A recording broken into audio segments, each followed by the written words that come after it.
হাসির মাধ্যমে রোগ নিরাময় এই ধারণাকে সামনে রেখে রাজ্য জুড়ে গড়ে উঠেছে অনেকগুলি হেলথ অ্যান্ড লাফিং সেন্টার।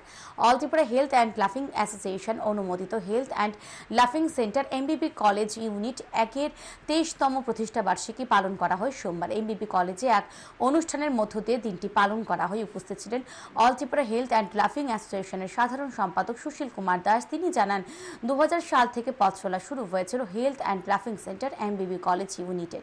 প্রতি বছর 25 ডিসেম্বর এই সেন্টারের প্রতিষ্ঠা দিবস পালন করা হয়।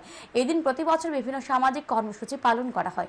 সমগ্র রাজ্যে এই ধরনের 24টি সেন্টার রয়েছে। তিনি আরও জানান, হাসির মাধ্যমে অনেক রোগের নিরাময় হয়ে থাকে।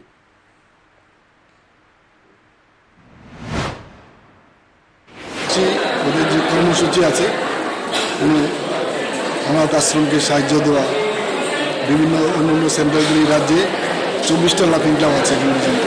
24টা লাফিং ক্লাবের সদস্য আমন্ত্রিত হয়ে আসে অনুষ্ঠানটা প্রতিপালনের জন্য।